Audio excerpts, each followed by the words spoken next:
हम लाते हैं top news, आपके फेवरेट टॉक शोज और अनलिमिटेड एंटरटेनमेंट सिर्फ यूट्यूब पर। अगर आपने अभी तक हमारा चैनल सब्सक्राइब नहीं किया तो अभी सब्सक्राइब करें और बेल आइकॉन को क्लिक करके हमारी लेटेस्ट वीडियोस के बारे में अपडेट जानें। सब्सक्राइब कीजिए और हम आपको लिए चलेंगे आपकी फेवरेट वीडियो की तरफ। अस्सलाम वालेकुम नाज़रीन, आप प्रोग्राम देख रहे हैं रूबरू इस्लामाबाद स्टूडियो से लाइव और मैं हूं आपका मेज़बान शौकत पराचा।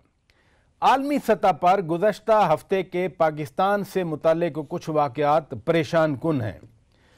सवाल ये नहीं है कि फाइनेंशियल एक्शन टास्क फोर्स में किसने वोट दिया और किसने वोट नहीं दिया।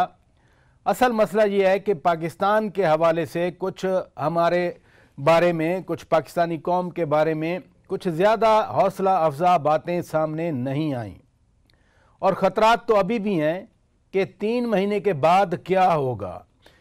जो इक़दामात हम इन 3 महीनों में लेंगे वो होंगे क्या, नंबर 2, और उन इक़दामात को कबूल भी किया जाएगा, वो एक्सेप्टेबल भी होंगे या नहीं, क्योंकि अब अमेरिका बहादुर अकेला नहीं है इस हवाले से, बल्कि जर्मनी, फ्रांस, बरतानिया जैसे हमारे दोस्त ममालिक भी उसी सफ़ में शामिल हुए हैं। और आज तो डॉन जैसे अखबार ने एडिटोरियल लिखा कि ये सारे मुल्क समझते हैं कि पाकिस्तान दहशतगर्दी को फॉरेन पॉलिसी का टूल के तौर पर इस्तेमाल कर रहा है। ये मामलात न सिर्फ हमारी इकानमी को मुतासर करते हैं, न सिर्फ खारजा पॉलिसी को मुतासर करते हैं, बल्कि हमारी सलामती को भी मुतासर करते हैं। और आज का प्रोग्राम हमने इसीलिए तरतीब दी है और इसी तनाजुर में मेहमानों को भी हमने दावत दी है। तारफ़ करा देता हूँ, मेरे साथ इस्लामाबाद स्टूडियो में मौजूद हैं lieutenant general Amjad Shoaib retired साहब। बहुत शुक्रिया जनरल साहब, आपने वक्त दिया। मेरे दूसरे मेहमान हैं जनाब सलमान बशीर साहब, पाकिस्तान के साबिक सेक्रेटरी खारजा, फिर भारत में पाकिस्तान के हाई कमिश्नर भी रहे। बहुत शुक्रिया सर, आपने वक्त दिया। और नाजरीन, तीसरे मेहमान हैं डॉक्टर वकार मसूद खान साहब, साबिक सेक्रेटरी ख़जाना, मुतअद्दिद बार ख़जाने का कलमदान रहा एज सेक्रेटरी। बहुत शुक्रिया डॉक्टर साहब, आपने वक्त दिया। चूँकि खारजा अमूर आ गए, मैं आपसे सलमान बशीर साहब प्रोग्राम का आगाज़ करता हूँ। क्या वाकई इन जिहादी तंजीमों की वजह से पाकिस्तान इस तरह आइसोलेट हुआ है दुनिया में? मेरे ख्याल में जिहादी तंजीमों का तो एक पस मंज़र है, मगर उससे ज़्यादा अहम जो चीज़ है वो ये है कि इस वक्त बहुत सी तब्दीलियाँ आ रही हैं इस खित्ते में। कुछ जियोपॉलिटिकल नेचर की है, कुछ जियो इकोनॉमिक नेचर की। डॉन ने बड़ा स्ट्रॉन्ग एडिटोरियल लिखा है, उन्होंने फ्रंट पेज पे भी एक राइट अप दिया और एडिटोरियल भी दिया, और ये नुक्ता मैं खुद परेशान हो गया कि ये क्या लिखा हुआ है। जी, आपने दुरुस्त फरमाया, डॉन का एक पॉइंट ऑफ व्यू है, मगर पॉइंट ये है कि पाकिस्तान का नैरेटिव जो है कि हमने इतनी कुर्बानी दी है, इतनी एफर्ट की है ये टेररिज्म के ख़िलाफ़, इसको सराहा नहीं जा रहा, इसको एक्सेप्ट नहीं किया जा रहा। ये क्यों नहीं किया जा रहा, सवाल ये है। उसमें इस वक्त एक जो हिंदुस्तानी प्रोपागेंडा था और ख़ासकर अमेरिका और हिंदुस्तान का जो मिली भगत है, उसका एक जो सिम्टम है या एक प्याला चाल जो उन्होंने चली है वो FATF की सूरत में चली है। तो ये बहुत मेरे ख्याल में अनफेयर है ये कहना कि पाकिस्तान को इस कैटेगरी में लाया जाए, ग्रे लिस्ट में या किसी और लिस्ट में। ये FATF का जो सिस्टम है ये बाहमी तावन से इसको आगे बढ़ाने की ज़रूरत है। जैसे कि एंटी टेररिज्म कैंपेन को बाहमी तावन के साथ ही आगे बढ़ाया जा सकता है। इसलिए मेरा ख्याल में कि ये इस फोरम को पॉलिटिकल प्रोपेगेंडा स्कोरिंग के लिए इस्तेमाल किया गया ना, हो गया ना, अभी तो पॉलिटिकल ऑब्जेक्टिव्स के लिए इस फोरम को इस्तेमाल किया गया। जी एग्जैक्टली। जनरल साहब, आपकी ओपिनियन क्या है? ये जो कॉन्टेक्स्ट आ रहा है कि पाकिस्तान ने इक़दामात नहीं किए, पाकिस्तान जो एक एडिटोरियल में बार बार कह रहा हूँ, ये तो बहुत संगीन बात है। ये देखिए, पाकिस्तान ने मेरा ख्याल है इक़दामात किए और वक्त के साथ साथ करते भी गए, और मेरा बहुत चीज़ों में आप कह सकते हैं कि हम थोड़ा बहुत लेट थे, लेकिन मेरा ख्याल है जिस चीज़ में हम मार खा गए हैं वो है इंटरनेशनल प्रोपेगेंडा वॉर। आप यूँ देख लीजिए कि आपने जैसे डॉन अखबार का रेफरेंस दिया और आपने कहा कि ये जर्मनी वगैरह ये मुल्क समझते हैं कि हमारी स्टेट पॉलिसी है या फॉरेन पॉलिसी का एक जुज़ है स्टेट टेररिज्म। तो हमारे 70,000 लोग मारे गए और फिर दुनिया उसके बावजूद हमें टेररिस्ट समझे, तो कहीं तो खराबी है कि हम बात अपनी समझा नहीं सके या लोगों को बता नहीं सके। और जो 70,000 इधर मारे गए, उन टेररिस्ट की फंडिंग कौन कर रहा था, वो कहाँ से आ रहे थे पैसे, वो हमने बड़ी दफ़ा बताया भी, यानी बाहर हमारे अपने डॉक्यूमेंट्स वगैरह में ये चीज़ आई है। ख़ास तौर पे जब पेशावर में आर्मी पब्लिक स्कूल पे अटैक हुआ तो उसके लिए जो इमीडिएट 30 लाख की पेमेंट की गई, वो हमने एग्जैक्ट बताया कि किस काउंसलेट में कहाँ से। साहब इससे पहले कहते हैं कि आपके होम ग्रोन ग्रुप्स हैं, ये जो आर्ग्यूमेंट, जब हम आर्ग्यूमेंट करते हैं बैठ के, ये हमारे मुंह पे मारा जाता है कि आपके होम ग्रोन ग्रुप्स की हालत आप देख लीजिए कि यहाँ पे हाफिज सईद के ऊपर जो हेड मनी रखा गया, वो इसलिए रखा गया कि कोई शख्स जो हमें ये इन्फॉर्मेशन दे कि बॉम्बे अटैक से हाफिज सईद साहब का क्या लिंकेज है, तो उसको इतना पैसा दिया जाएगा। विच मीन्स से कि आपके पास सबूत कोई नहीं, लेकिन आपने अज्यूम कर लिया। क्या हमने कभी हाफिज सईद का दिफा किया उस तरह? जब उसको टेररिस्ट डिक्लेयर किया जा रहा था, हमने केस उसका लड़ा। चीज़ ये है कि ये चीज़ें इतनी वाज़ेह हैं, लेकिन हमने उसको, मैं अभी आपको एक बड़ी रीसेंट जो एग्जांपल दे रहा हूँ, पठानकोट का वाक़या हुआ, हमने पूरी तहकीकात की, कोई उसमें हमारा रोल ना निकला, लेकिन जो बड़ी हैरान कुन चीज़ निकली वो ये हमें पता चला तहकीकात के दौरान कि चंद दिनों में एक हमला गुजरात में भी होने वाला है और उसमें 10 लोग हिस्सा लेंगे। 6 के नाम हमें पता, हमें इंफॉर्मेशन दी, 6 लोगों के हमें नाम पता चले, और हमें उसमें पता भी चल गया कि कौन सी गैर मुल्की इंटेलिजेंस एजेंसी इन्वॉल्व है। हमें यह भी पता चला उस दौरान में कि हमारे लश्कर तैयबा और इसके जैश मोहम्मद वगैरह के 245 के करीब लोग जो हैं, उनको ऑलरेडी पहुंचा दिया गया वहां पे, जो इंटेलिजेंस एजेंसीज यूज करेंगी वक्तन फक्तन। अब अगर हमारे ऊपर इल्जाम था तो हम क्यों बताते? अगर हम करवा रहे थे तो हम क्यों बताते गुजरात का? और वो 6 लोग पकड़े गए, क्यों नहीं इंडिया उनको सामने लेके आया कि जी ये पाकिस्तानी है, देखिए इनको किसने भेजा था, कौन है पीछे इनके? वो कोई उन्होंने बात नहीं की, और फिर हमने भी उसका जिक्र नहीं किया। हम तो फौरन जाके अपने खिलाफ FIR दर्ज करवाई, श्रीलंका से उनको यकीन दहानी कराई कि हम जाके ये करेंगे। देखिए बात ये है कि अगर आप खुद अपना दिफा करने के लिए तैयार नहीं है तो आपका जितना जी चाहे 11 दोस्तों आपके लिए क्या करेगा। इधर ही रुकिएगा डॉक्टर साहब, सूरत हाल अजीब सी है। कहा भी जा रहा है कि हम ग्रे लिस्ट में हैं, ये भी कहा जा रहा है कि नहीं अगले 3 महीने हमने कुछ ऐसे एक्शन लेने हैं जिसके बाद जून में देखा जाएगा कि क्या होगा।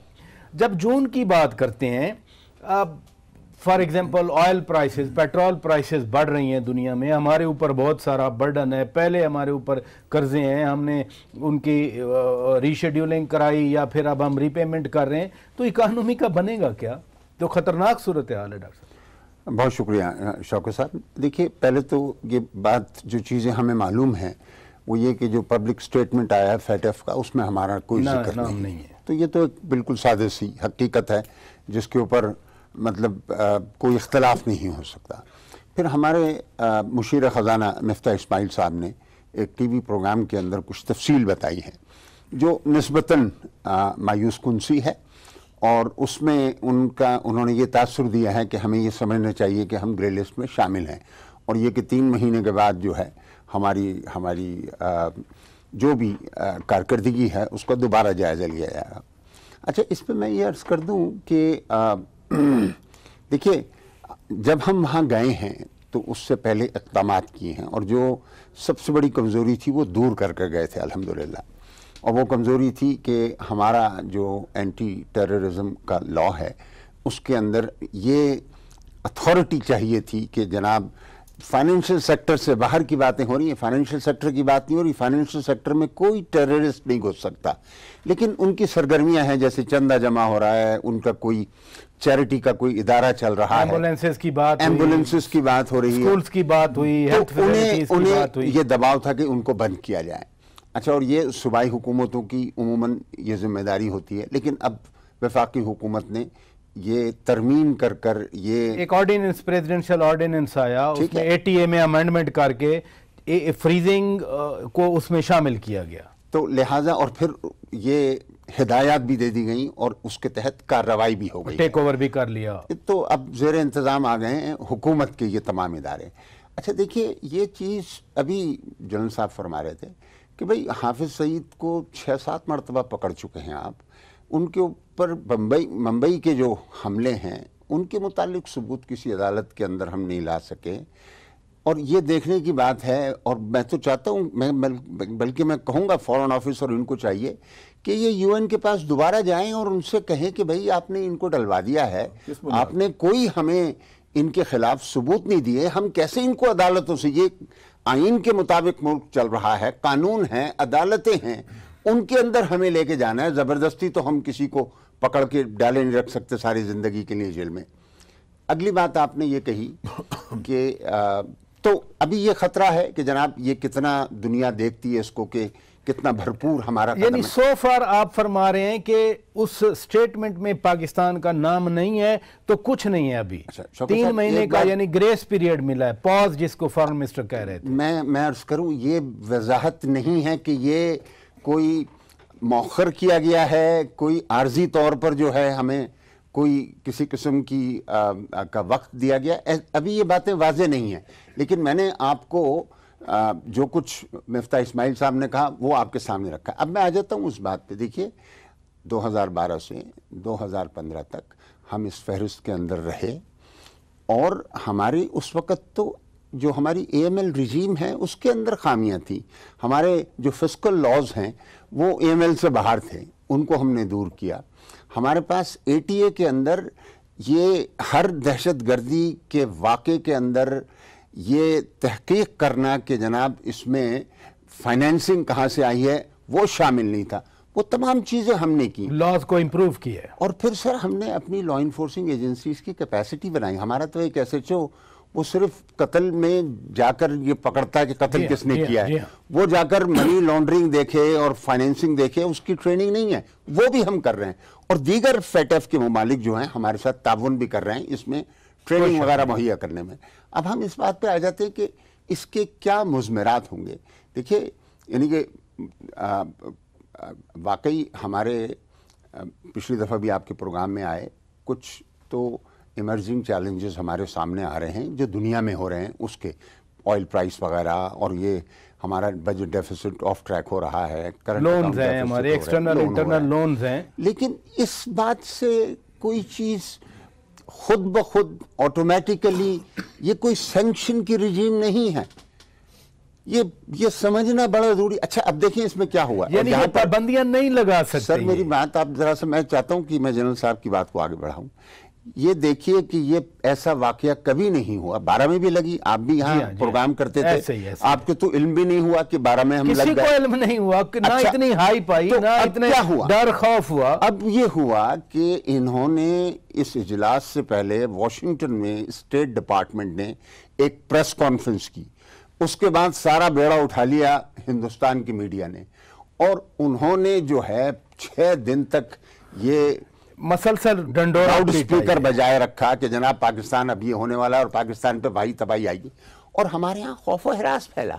तो मैं आपके तबस्सुत से अपने अवाम को, अपने अपने अपने मुल्क के बहन भाइयों को ये बताना चाहता हूँ कि इसके उस तरह के कोई, और इसके साथ मैं कह रहा हूँ हमें किसी गफलत का शिकार नहीं होना चाहिए। आखिरी बात मैं आपसे कहूँ कि देखें ये एक, जैसे सलमान भाई ने कहा, ये सब का सब जो है ना ये दिखावा है, असल में और बड़े मसाइल जो है ना उनकी तरफ काम। डॉक्टर साहब ब्रेक लेना है, सलमान बशीर साहब पे यही सवाल छोड़ता हूं कि अगर ये दिखावा है तो फिर अंडरनीथ है क्या, वो क्या मसाइल हैं आपकी सर में तवज्जो और मुल्क की खारजा पॉलिसी को भी दरपेश हैं। सलमान बशीर साहब, आप मसलसल डिप्लोमेसी में हैं, 9/11 हुआ, आप फॉरेन ऑफिस में थे, आप फिर एडिशनल सेक्रेटरी इसी रीजन के बने, एशिया पैसिफिक पे फॉरेन सेक्रेटरी रहे, फिर आप हाई कमिश्नर टू इंडिया बने। आप खुद फरमा रहे हैं कि ये सब एक जाहिर है जो कुछ है, असल मसाइल पीछे वो क्या हैं? फिर देखिए जी, ये बड़ी और तलब बात है मेरे ख्याल में कि हम लोग जो हैं क्योंकि बहुत ज़्यादा हर एक चीज़ का असर लेते हैं, तो हमें ज़रा तहम्मुल से बैठ के सोचने की ज़रूरत है। पॉइंट ये है कि हमारे पे दबाव डाला जा रहा है। दबाव कहाँ से ओरिजिनेट हो रहा है? हिंदुस्तान से हो रहा है। जो शिफ्ट आई है वो ये है कि अमेरिका की शिफ्ट जो है टुवर्ड्स इंडिया और ज़्यादा गहरी हो गई, टिल्ट हो गया, स्ट्रेटेजिक पार्टनर बन गया। ठीक है, ट्रंप साहब ने आके बहुत से बयानात पाकिस्तान के ख़िलाफ़ दिए और इस खत्ते के ऊपर वो उनकी तबसरे सारी दुनिया के सामने है। चीन की बात करते हैं, रूस की बात करते हैं, एक नई कोल्ड वॉर की बात तकरीबन हो रही है। तो जब अमेरिकन गुमराह हो गए, जब वो दुनिया के हालात को सही समझने से कासिर है, तो मैं समझता हूँ कि हमें थोड़ी सी गुंजाइश इसमें मिलती है। मेरा अपना तजिया ये है, कहता है कि ये जो ब्लॉक पॉलिटिक्स है, ये जो हिंदुस्तान को इस इलाके का चौधरी बनाने का सीन है, इंडियन ओशन रीजन की सिक्योरिटी कॉन्ट्रैक्ट आउट करने का सीन है, ये एकेडमिक चीज़ें हैं, ठीक है ना जी। जितना पाकिस्तान के इंटरेस्ट में है कि ये जो फाइनेंसिंग फॉर टेररिज्म है और ये मनी लॉन्ड्रिंग, इसको ये पाकिस्तान के अपने इंटरेस्ट में है, अपने मफाद में है। और सबसे बड़ा सवाल ये है कि आप पिछले 40 साल से देख रहे हैं, तो ये यहाँ इस खत्ते में अफ़गानिस्तान की निस्बत से जितना पैसा आया, वो आया कैसे आया, कहाँ से आया, किसने भेजा, एक काउंटर नैरेटिव भी हो सकता है। मगर मैं इसको मतलब हमें अपनी ये विक्टिमहुड का जो मेंटालिटी है, इससे निकलने की ज़रूरत है। हमें चाहिए कि हम बड़े खुले जहन के साथ इस वक्त अपने जो हालात बन रहे हैं इस खत्ते के, उनका मुशाहिदा करके तजिया करें कि कौन से अवामिल हैं। और यहाँ तो अगर ये बात की जाए कि we need to put our house in order, यानी अपने घर को दुरुस्त करने की कोई बात करे, तो उसका तो बुरा मनाया जाता है। देखिए जी, अब जब तक घर दुरुस्त नहीं होगा तो कुछ भी नहीं होगा। जो आपकी स्ट्रेंथ्स हैं पाकिस्तान की, अल्हम्दुलिल्लाह बहुत सी स्ट्रेंथ्स हैं, हमारी अवाम, हमारा मज़हब, हमारी लोकेशन, हमारी जोग्राफ़ी, हमारे अवाम का जज्बा, हमारे बहादुर अफवाज, ये सब पाकिस्तान की एसेट्स हैं, स्ट्रेंथ हैं ये। तो हम इनके ऊपर मातम करते रहते हैं बैठ के, जी आबादी बहुत बढ़ गई, हम तो बड़े डेंजरस खत्ते में हैं, हम पे ये हो रहा है, वो हो रहा है। यही आपके पॉजिटिव चीज़ें हैं। आप अगर अपने खारजा पॉलिसी को और दुनिया के हालात को देखते हुए अपने आप को थोड़ा सा रिपोजिशन करेंगे, तो आप देखेंगे जैसे CPEC has been a blessing for Pakistan. मुझे बहुत अफसोस है कि इस वक्त चैनलों पे और मीडिया में चीन के खिलाफ प्रोपेगेंडा किया जा रहा है। FATF जो है उसको लेके उन्होंने चीन के खिलाफ एक महाजराई हमारे लोगों ने शुरू कर दी। सऊदी अरब मेंबर भी नहीं है FATF का, सऊदी अरब तो ऑब्जर्वर है, उसका तो वोट ही नहीं है। कहा गया कि सऊदी अरब ने भी पाकिस्तान के खिलाफ वोट दिया, कहा गया चीन ने पाकिस्तान के खिलाफ वोट दिया, हालांकि सिंगापुर का वोट चीन ने लेके दिया। मगर इसलिए जरूरी था ना जी कि हमारे अफसरान जो हैं, जो हमारी क़यादत बताया जाता, वो सीधी सीधी बात करे कि चीन आपका पिछले 70 साल से आपके साथ खड़ा है, हर कदम पर सऊदी अरब आपके साथ खड़ा है। और आज हम बेकस बैठे हुए हैं और मैं और आप, हम लोग बैठ के इस पे बात कर रहे हैं। हुकूमत को चाहिए कि वो आके इस पे वजाहत करे। चाइना ने कभी पाकिस्तान को लेट डाउन नहीं किया है। जनरल साहब, ये जो स्पेशली चीन के खिलाफ प्रोपोगेंडा किया गया, आज भी आपने अखबारात पढ़े होंगे, सऊदी अरब का नाम, चीन तो चले मेंबर है, सऊदी अरब तो मेंबर ही नहीं है। वेबसाइट मेरा ख्याल है दिखा रहे होंगे हमारे प्रोड्यूसर, ऑब्जर्वर, इजराइल और सऊदी अरब ऑब्जर्वर मुल्क है जिनका वोट ही नहीं है। क्या ये जो पाकिस्तान ने ट्रेनिंग के लिए ट्रूप्स भेजे हैं, ये उसका रद्द अमल है कि अब इस तरह चढ़ाई की जा रही है, सऊदी अरब और चीन और पाकिस्तान ट्रायंगल खराब करने की कोशिश की जा रही है? देखिए, बात यह है कि प्रोपेगेंडा बहुत है, जैसे हम 5th जनरेशन वॉर कहते हैं, वो अनलीश हुई पड़ी है। और जब हमने कलभूषण पकड़ा था तो उसको जो टास्क मिले थे उनमें से एक ये भी था कि आपने पाकिस्तान के अवाम और अफवाज पाकिस्तान के दरमियान खलीज पैदा खलीज नफरत और मिसअंडरस्टैंडिंग्स पैदा की। अल्हम्दुलिल्लाह वो नहीं हुआ, वो पकड़ा गया उस वक्त पे। अब चीज़ ये है कि उसके मुख्तलिफ तरीके हैं।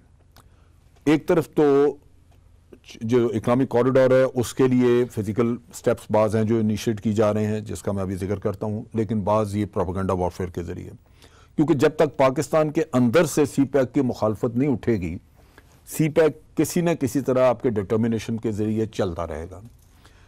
वो जो थ्रेट आ रही है वो ये है कि प्लानिंग इन्होंने ये की हुई है। और आप अगर रेक्स टिलरसन का एक इंटरव्यू कुछ देर पहले उसने दिया, वो अगर सुने तो उसमें उसने 2 बातें की। एक उसने कहा जी कि ये टेररिस्ट जो आज पाकिस्तान में पाकिस्तान की तरफ से काम कर रहे हैं वो कल इनके खिलाफ काम कर रहे होंगे। और दूसरा उसने कहा कि जो मादी में होता भी रहा है। अच्छा, अब पाकिस्तान ये टीटीपी पहले तो नहीं, पर टीटीपी उस वक्त नहीं थी। हम टीटीपी को तो नहीं यूज कर रहे थे या कोई ऐसी चीज नहीं थी। टीटीपी तो बनी उस वक्त जबकि हमने इनको अमेरिका के खिलाफ लड़ने से रोका। हमें अमेरिका का प्रेशर था कि जी आपके लोग उधर ना जाएं, चुनाचे हमने जब इनको बाय फोर्स रोकना शुरू किया तो हमारे खिलाफ हो गई। उनका नैरेटिव दुरुस्त था, वो ये कहते थे। खुल के आप बात कर रहे हैं, उनका नैरेटिव ये था। आप खुल के बात कर रहे हैं, अच्छी बात है। जैसे सलमान बशीर साहब कह रहे हैं कि हमें मानना चाहिए। फिर ये लोग जाते थे, जब हमने रोका तो फिर ये दे टर्न्ड अगेंस्ट नहीं, ये जाते थे पहले जब आप अफगान जहाद करा रहे थे। अब जब हमने ये आया, जब अमेरिकन ने अटैक किया तो उनका नैरेटिव ये था कि अगर सोवियत यूनियन अटैक करे तो आप कहते हैं जहाद है, और अब अमेरिका बाहर से आके अटैक कर रहा है तो आप कहते हैं जहाद नहीं है। तो ये हम कैसे माने? चुनाचे वो जाते थे, और फिर ये है कि अरब और बहुत सारी दुनिया उस जमाने की वो आके यहाँ सेटल हो चुके थे। हमने इनको कहा कि फॉरेनर्स को निकालें, वो भी नहीं। ब्रेक लेना है। अच्छा मुझे ब्रेक लेना है नादरीन। ब्रेक के बाद जब वापस आएंगे, एक तो डॉक्टर वकार मसूद खान पे सवाल भी हम छोड़ देते हैं कि अगर 2012-15 तक पाकिस्तान था, उस वक्त ना तो वहाँ ट्रंप था, ना ट्रंप के ट्वीट्स थे, ना ट्रंप की कोई साउथ एशिया स्ट्रेटेजी आई थी। प्लस लीजा कर्टिस कल पाकिस्तानी हुकाम के साथ बातें करेंगी। वो सीनियर डायरेक्टर हैं अमरीकी नेशनल सिक्योरिटी काउंसिल की। फिर बुध वाले दिन काबुल में एक कॉन्फ्रेंस भी हो रही है अफगानिस्तान के ऊपर, हमारा डेलीगेशन भी जाना है। ये फिर मामला वक्त अमेरिकन एडमिनिस्ट्रेशन ट्रंप की नहीं थी, कोई ट्वीट नहीं आया था, कोई साउथ एशिया स्ट्रेटेजी नहीं आई थी। यहाँ तो वाइस प्रेसिडेंट पेंस आए, उन्होंने कहा कि president Trump has put Pakistan on notice. हालात हम कंपेयर कर सकते हैं 2012 से 15 तक जो आज के हालात हैं? देखिए मैं कोई सिक्योरिटी एक्सपर्ट तो नहीं हूँ, लेकिन मैं आपसे अर्ज़ करूँगा कि हालात तो इनके साथ हमारे तकरीबन जब से यहाँ पर आए हैं किसी न किसी हद तक मुश्किलात का शिकार हैं। उस वक़्त जो तादाद थी वो बहुत थी, अब तादाद कम है, और यकीनन सदर ट्रंप के आने के बाद से जो नारेबाजी है और बयानबाजी है उसमें इजाफा हुआ है, और उसके अंदर तलखी भी बहुत पैदा हुई है। लेकिन साथ ही हमें इस बात पे जो है एक इजहार इत्मीनान करना चाहिए कि हमने इन वजूहात के बुनियाद पर हमने अपनी पॉलिसी नहीं बदली है, और हम जो काम करते चले आ रहे हैं उसके अंदर बहुत ही जाफेशानी के साथ, ईमानदारी के साथ वो काम कर रहे हैं और करते रहेंगे। हम पाकिस्तान, देखिए, एक आईनी ममलिकत है, कानून की अमलदारी है यहाँ पर, और हम दुनिया की बरादरी में भी ऐसे रहना चाहते हैं। तो अब अगर मिसाल के तौर पे ये कोई कमजोरियां की निशानदेही होती है। बात की आपने सर, दुनिया में एक बरादरी है, हमें साथ लेना है। फिर 2008 में यूएन सिक्योरिटी काउंसिल ने 1267 पास की, रेजोल्यूशन में कुछ इकदामात लेने थे, वो हम पे बरादरी की वजह से बाइंडिंग थे। हमने आके अभी इम्प्लीमेंटेशन शुरू उनकी, तो गैप्स तो आए ना डॉक्टर साहब हमारी तरफ से। मेरी यार सुनिए, ये तो सिर्फ एक वाहिद तंजीम से मुताल्लिक है, वहां तो सैकड़ों हैं और सैकड़ों के ऊपर इकदामात ले चुके हैं, हजारों, और मैं मतलब यानी कि हजारों अफराद हैं जिनके खाते बंद कर दिए गए, जिनका फाइनेंशियल सेक्टर से एक्सेस नामुमकिन है। ये एक वाहिद आनकर यहाँ पर रुकता है मामला, और इस पर इसकी तो अगर हजारों का कर दिया तो इस एक का क्यों नहीं किया हमने? जनाब, सवाल तो फिर ये पैदा होता है सर। उसमें मैंने बताया जो दिक्कत है, जनरल साहब ने भी कहा, सबूत नहीं है। और वो कश्मीर से वाबस्ता है, खुदा ये मतलब अफगानिस्तान का भी मसला नहीं है। कश्मीर के हालात आपके इल्म में हैं, और वहाँ भी जो है हमने बहुत कंसेशंस दे दिए, लेकिन इन्हें भी चाहिए कि वहाँ पर जो इंसानी हुकूक की हालत है, जी हाँ, उसको बेहतर करें, क्योंकि दबाव पड़ता है। ये मुसलमान यहाँ पर रह रहे हैं हमारा क्लेम भी है वहाँ पर। हम मतलब यानी कि जब अब सलमान साहब ने अभी इंडिया टुडे के अंदर बहुत ज़बरदस्त मजमून लिखा है, और उन्होंने कहा है कि भाई आप हमें भी कोई गुंजाइश पैदा करें ना, आप सिवाय मार धाड़ के आप कोई और बात करते ही नहीं है। इसी नुक्ते पे रहिए। सलमान बशीर साहब, अमेरिका आलमी सतह पे एम्बेरस भी कर रहा है और हमारे साथ रवाबत में भी है। लीजा कर्टिस कल यहाँ पर मुलाकातें कर रही हैं, कल मिलेंगी, अब वो फिर काबुल प्रोसेस के लिए अफगानिस्तान जाएंगी, वहाँ भी पाकिस्तान का डेलीगेशन जाएगा। हम क्या समझें, ये आते हैं तो क्या वही स्टिक वाली पॉलिसी है या वाकई को फ्रैंक इंटरेक्शन होता है, अगले 3 महीनों में हमने कुछ काम करना है? कल लीजा कर्टिस को, नेशनल सिक्योरिटी की सीनियर डायरेक्टर हैं, साउथ एशिया सेंट्रल एशिया को देखती हैं, प्रेसिडेंट की एडवाइज़र हैं, कल पाकिस्तान में वो मामलात देखेंगी, बात करेंगी। क्या कहना चाहिए पाकिस्तान को? मेरे ख्याल में जी अमेरिका के साथ और बाकी ममालिक के साथ हमारी इंगेजमेंट जो है ज़रूरी है। लीजा कर्टिस का जो कल का विज़िट है इस लिहाज से एक लिहाज से अहम है। आजकल अमेरिकन पॉलिसी का जो कंट्रोल इस खत्ते के ज़िम्मन में है वो सारा नेशनल सिक्योरिटी काउंसिल के पास है, और ये उनकी, जैसे आपने कहा कि डायरेक्टर है। देखिए, अमेरिका के साथ जो उनकी स्टेटेड पॉलिसी है और जो पाकिस्तान की जो वाज़ेह पॉलिसी है उसमें कन्वर्जेंस है। हम दोनों एक ही बात करते हैं, अमन इस्तेहकाम की अफ़गानिस्तान में। अगर कुछ बीच में थोड़ा सा गैप आता है कि कैसे वहाँ पे इसको आगे लेके बढ़ना है, उसमें भी पाकिस्तान ओपन माइंडेड है कि जी ठीक है, मुज़ाकरात शुरू कराए जाए। मैं बहुत अरसे से अपने दोस्तों को फॉरेन ऑफिस में और जो हमारे और जो पॉलिटिक्स से मुंसलिक लोग हैं उनसे मैं ये कह रहा हूँ कि अब वक्त, और अमरीकनों को भी मैं कह रहा हूँ कि आप अभी तक तो सियासी बातें करते हैं अफ़गानिस्तान की रिकन्सिलिएशन की, जबकि वो वार इकॉनमी है। जब तक कि चीन, अमेरिका, रूस, पाकिस्तान मिलकर इकॉनमी डेवलपमेंट नहीं करता, और सीपैक जो है, जो कि बहुत अहम है पाकिस्तान के लिए, सीपैक को हमें एक्सटेंड करना है टू अफगानिस्तान, ईरान। ये जो परसों टैप्टी वाला हुआ, वजीर आजम गए तुर्कमेनिस्तान, वजीर आजम हिरात में भी आए, उसको भी इस खित्ते की कनेक्टिविटी के लिए, डेवलपमेंट के लिए हम कह सकते हैं ये वही स्टेप्स हैं। देखिए, इसमें आपको एक विजन चाहिए। चीन ने जब बेल्ट एंड रोड इनिशिएटिव लिया, उनका एक यूरेशियन और ग्लोबल विजन के तहत है। उनमें कैपेसिटी है, उन्होंने सड़कें और ट्रेन और सब कुछ और पाइपलाइंस बना दी। वो तैयार हैं सीपैक में जैसे हमारे लिए काम कर रहे हैं, हमारे फ़ायदे के लिए काम कर रहे हैं। तो हमें या तो उस विजन के साथ चलें, चीन अफगानिस्तान के लिए रेडी है कि बिल्कुल रेडी है, एक्सटेंड किया बिल्कुल रेडी है। बट मैं एक बात दूसरी कह रहा हूँ, इसके बरक्स हिंदुस्तान का माइंडसेट है, वो सिर्फ मिलिटराइजेशन का है, वो पावर पॉलिटिक्स का है, वो ब्लॉक पॉलिटिक्स का है, जो आजकल के जो आलमी हालात हैं उसमें मुमकिन नहीं है। इसलिए मैं समझता हूँ कि ये जो विजन है, जो उस पर हम कारबंद हैं और हमें आगे लेके चलना चाहिए, हम उस पर चलते रहें और उसके बेरेट्स खुद आया होते जाएंगे और उसका फ़ायदा पूरे रीजन को होगा। जनरल साहब, मैं जो बात डॉक्टर साहब से कर रहा था, फिर रीजन आ गया उसमें।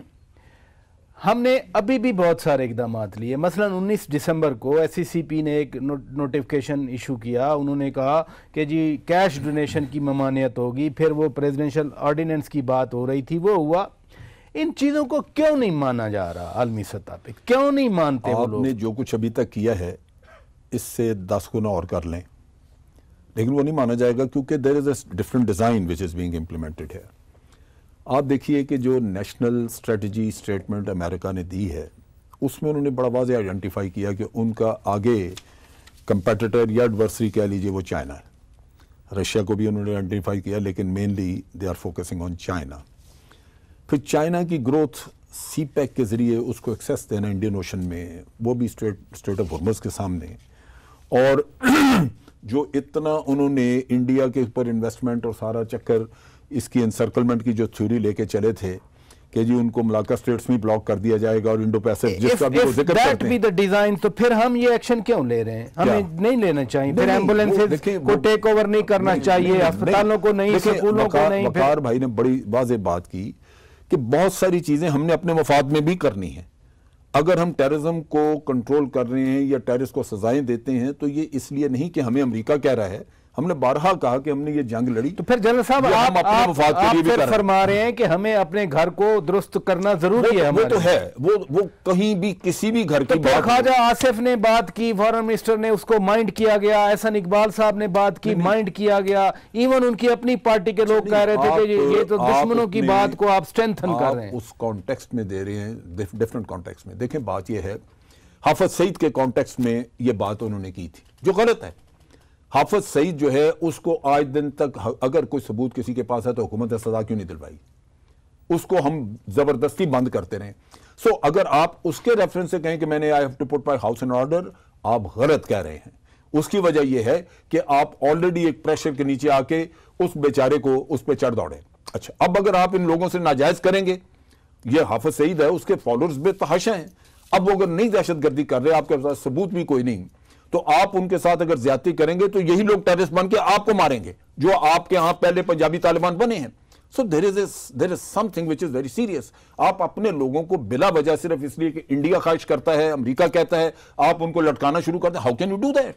सो लीगल प्रोसेस में कुछ नहीं मिला, अमेरिका कोई सबूत नहीं दे रहा, इंडिया कोई नहीं दे रहा, तो आप उसको अगर दुनिया को कह रहे हैं, अगर आप दुनिया को ये कह रहे हैं, इंटरनेशनल ऑब्लिगेशन की बात हुई, आपको अच्छा लगा या नहीं लगा, वो फेयर था या अनफेयर था? सिक्योरिटी काउंसिल ने एक करारदाद पास कर दी, वो लिस्टिंग वाली तहत बिल्कुल आपको करना चाहिए, लेकिन वो सिक्योरिटी काउंसिल की करारदाद ये नहीं कहती कि हाफिज सईद को आप अंदर बंद कर दें।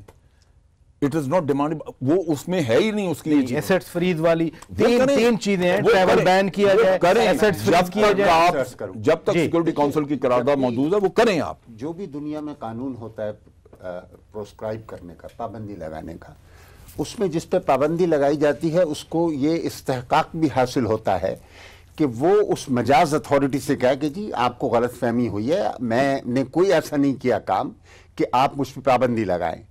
पाकिस्तान को और हाफिज सईद को ये भी चाहिए कि जब उनके खिलाफ कुछ नहीं है तो वो जाएं यूएन सिक्योरिटी काउंसिल के अंदर, गवर्नमेंट खुद जाए, हमारी गवर्नमेंट नहीं, पहले तो जिसके ऊपर लगी है उसे वो करे। ओके, ठीक है ना, वो बने फरी, वो तो बेचारा हर अदालत में बरी होता है इसी वजह से। सर लेकिन मैं कह रहा हूँ उनको चाहिए न्यूयॉर्क जाएं, वहां पर अप्लाई करें, ये ऑप्शन है,